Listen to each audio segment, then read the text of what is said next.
नमस्कार, अरुणाचल समाचार में आपका स्वागत है। मैं हूं गोरी शोभा। आइए बुलेटिन में सबसे पहले देखते हैं मुख्य समाचार।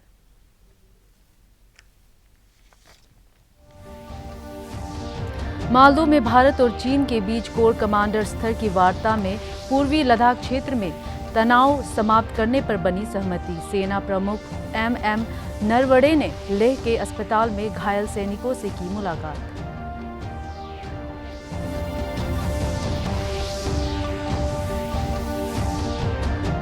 विदेश मंत्री S जयशंकर ने रूस भारत चीन की साझा चर्चा में लिया हिस्सा। कहा, अंतर्राष्ट्रीय नियमों का पालन, साथ ही देशों के हितों का सम्मान और सबकी भलाई की होनी चाहिए कोशिश।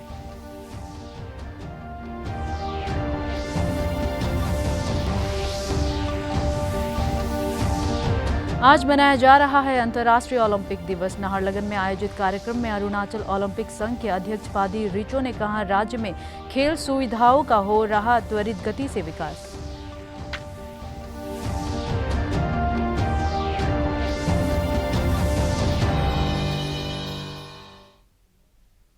भारत और चीन के बीच पूर्वी लद्दाख क्षेत्र में तनाव समाप्त करने पर आम सहमति बन गई है। मालदो में भारत और चीन के बीच कोर कमांडर स्तर की वार्ता में दोनों पक्ष टकराव के सभी क्षेत्रों से हटने पर सहमत हुए। सेना के सूत्रों के हवाले से हमारे संवाददाता ने खबर दी है कि दोनों देशों के बीच कोर कमांडर स्तर की वार्ता कल मालदो में सौहार्दपूर्ण, सकारात्मक और रचनात्मक माहौल में हुई।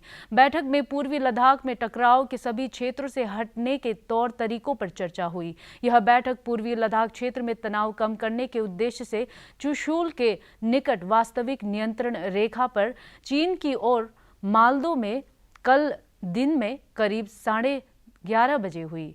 दोनों कोर कमांडरों के बीच ये दूसरी बैठक थी। कोर कमांडरों की पहली बैठक 6 जून को हुई थी, जिसमें कई जगहों से दोनों देशों की सेना के हटने पर सहमति बनी थी। इधर सेना प्रमुख MM नरवणे ने लद्दाख दौरे के तहत लेह में पहुंच गए हैं। उन्होंने लेह में सेना के अस्पताल में घायल जवानों से मुलाकात की और उनका हौसला बढ़ाया। इधर 1999 के कारगिल वॉर के hero retired colonel Sonam Wangchuk ने कहा है कि माउंटेन वॉरफेयर पर आधारित और अधिक इन्फेंट्री रेजिमेंट खड़ा करने की जरूरत है। रेज करें ग्राउंड पे भी इन लोगों ने काफ़ी वो तब्दीलियां की हैं, जहां पर कभी थोड़ा छोटा स्ट्रेंथ पेट्रोल, कभी बड़ा स्ट्रेंथ पेट्रोल। तो जब ये एक तरह से रूटीन बन जाता है तो शायद लोगों के मन में यही आता है कि शायद ये भी रूटीन है।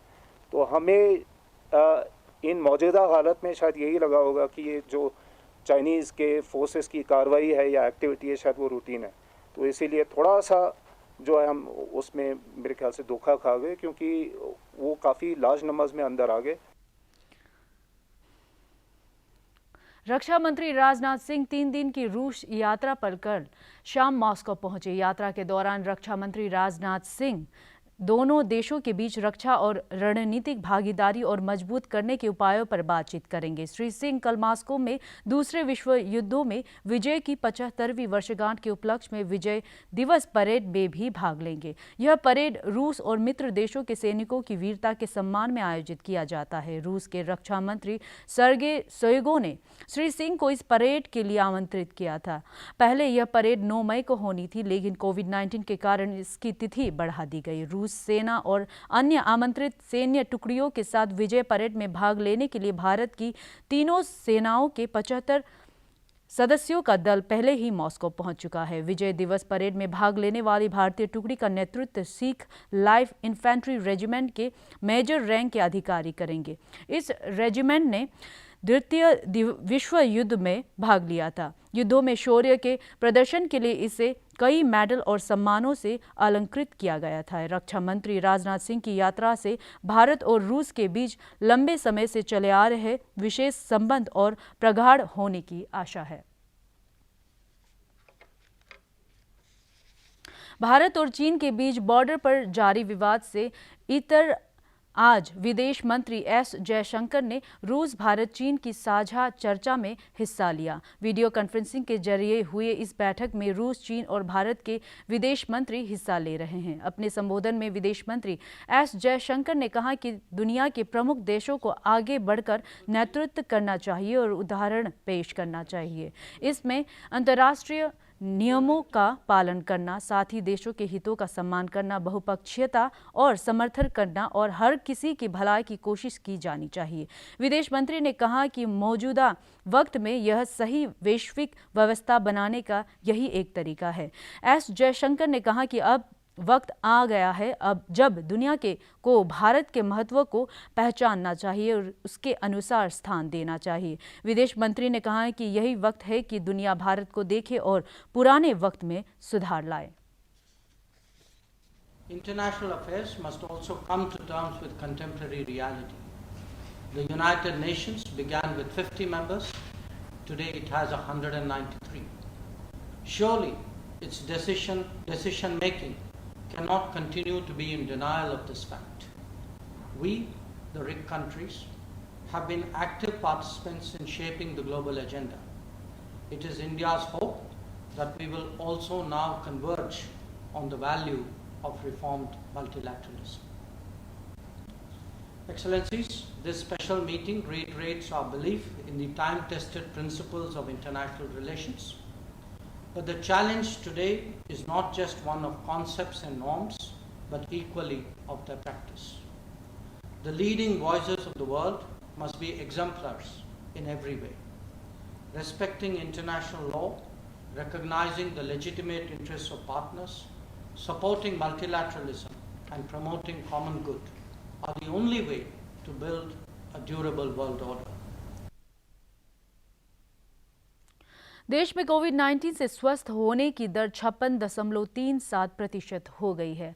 अब तक 2,48,190 संक्रमित रोगी ठीक हो चुके हैं।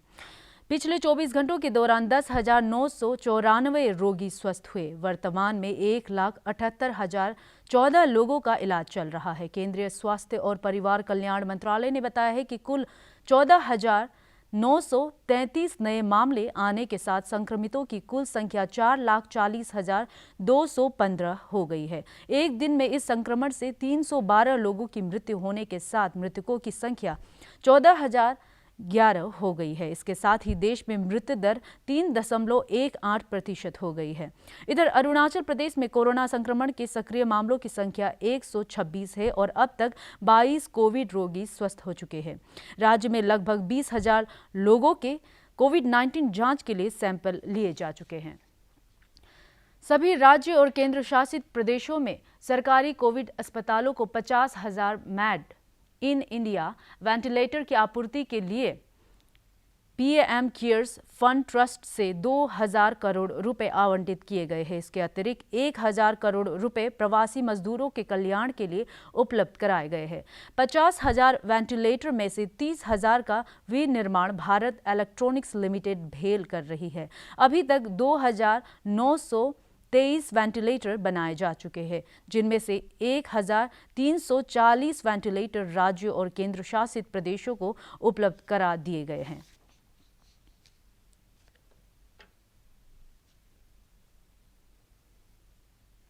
केंद्रीय वित्त मंत्रालय के अनुसार आगे भी संरचनात्मक सुधारों पर जोर दिया जाएगा। मंत्रालय ने बताया कि गेहूं के बढ़े हुए एनएसपी का फायदा करीब 42 लाख किसानों को मिला और 73,500 करोड़ रुपए बतौर एमएसपी अदा की गई। आंकड़ों के अनुसार जून तक खरीफ की फसल की बुआई में 39% की बढ़ोतरी हुई है और देश में खाद की बिक्री में मई माह में 98% की बढ़त दर्ज की गई है, जबकि मैन्युफैक्चरिंग और सर्विसेज दोनों की मांग में अप्रैल के मुकाबले मई में बढ़ोतरी दर्ज की गई।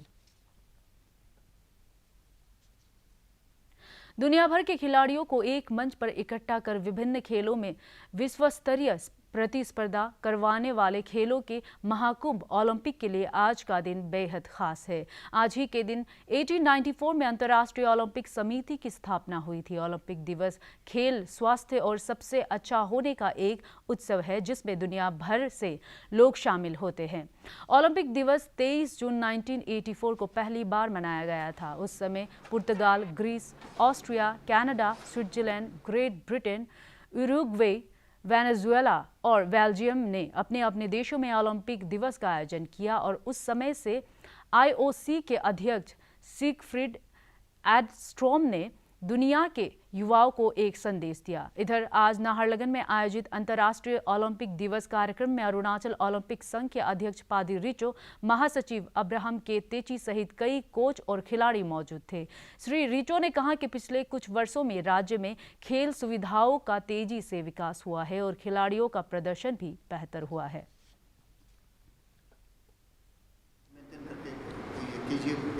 गवर्नमेंट का ऑर्डर को मानते हुए हम लोग हर गेम में हम लोग ये we have to start doing every other games also and today's international Olympic date we have dedicated to the coaches bestie.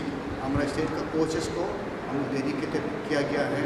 हम लोग 30 जैसा कोचेस हम लोग आगे ऑर्डर किया है। उन लोगों को ऐसा ऑर्डर नहीं किया, उन लोगों का अचीवमेंट बेसिस में उन लोग असल में जो इंटरनेशनल जो नेशनल मेडल अरुणाचल को दिलवा दिया है, इंडिया को दिलवा दिया है, उन लोग को हम लोग वो करके हम लोग ये ऑनर किया है, सर्टिफिकेट मेमेंटो किया है। ईस्ट सियांग जिला ओलंपिक एसोसिएशन की ओर से आज पासीघाट में अंतर्राष्ट्रीय ओलंपिक दिवस कार्यक्रम आयोजित किया गया। इस अवसर पर ईस्ट सियांग जिला ओलंपिक संघ के अध्यक्ष तामात गामो, अवकाश प्राप्त ग्रुप कैप्टन महंतो पांगिंग सहित अनेक गणमान्य व्यक्ति उपस्थित थे। इस खास मौके पर कराटे और कुंफू के खिलाड़ियों ने अपना हुनर दिखाया।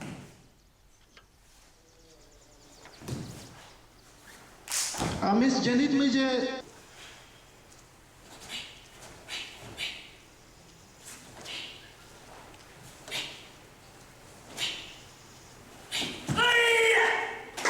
अंतर्राष्ट्रीय ओलंपिक दिवस एक पहल है हमारे खिलाड़ियों को आगे बढ़ाने के लिए और खुद को स्वस्थ रखने के लिए, और ये मैं बहुत ज़रूरी समझता हूँ। इस महामारी के दौरान हम लोगों ने हमारे जो स्टेट के और नेशनल के जो ओलंपिक एसोसिएशन संघ के जो हमारे पदाधिकारी हैं, उन्होंने हमें हिदायत दिया कि हमको इसको ऑर्गेनाइज करना है, तो हम लोगों ने किया सोशल डिस्टेंसिंग को मेंटेन करते हुए। और मैं आपके माध्यम से मैं यही गुजारिश करता हूँ, इस महामारी के समय हम सब अपना स्वास्थ्य का ख्याल। पिछले कुछ दिनों से हो रही भारी बारिश के कारण इम्फाल जिरीबम हाईवे पर यातायात पूरी तरह ठप हो गई है।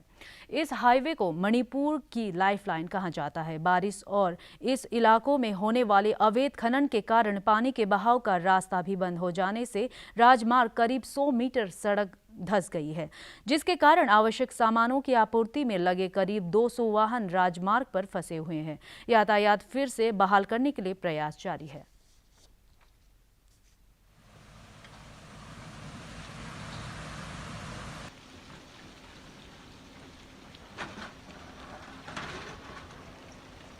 ये मोस्टली ये इफ़ेक्ट जो हुआ था इलीगल क्वारी का कारण से उन लोगों ने हमारा ड्रेन चौक किया था, तो उन लोगों ने कंट्रोल कर नहीं पाया। उन लोगों ने पत्थर ढूंढने में डिगिंग किया था और मोस्टली उन लोगों का पत्थर भी साइड में पाइलिंग करके रखा।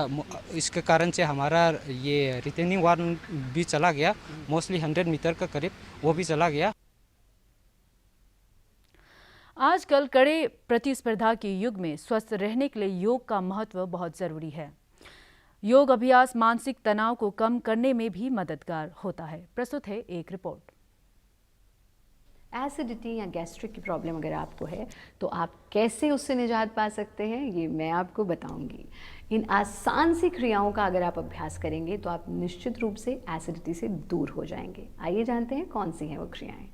वज्रासन के लिए अपने घुटने के बल आ जाएं, पंजों को एक दूसरे पर टिका दें, एड़ी खुली रहे और खुली एड़ी पर अपने हिप्स को टिका दें। गर्दन को सीधे रखना, अपनी हथेलियां अपने घुटनों पर टिकाए रखें, आंखें बंद। थोड़ी देर इस स्थिति में बैठें भोजन के बाद। वज्रासन एकमात्र ऐसा आसन है जिसका अभ्यास आप भोजन के उपरांत भी कर सकते हैं। वायु मुद्रा के लिए अपनी पहली उंगली को अंगूठे के रूट से छू देंगे। अरुणाचल समाचार के आज के अंक में इतना ही। हम कल फिर हाजिर होंगे अरुणाचल और देश दुनिया की खबरों के साथ। आप देखते रहिए अरुण प्रभा। नमस्कार।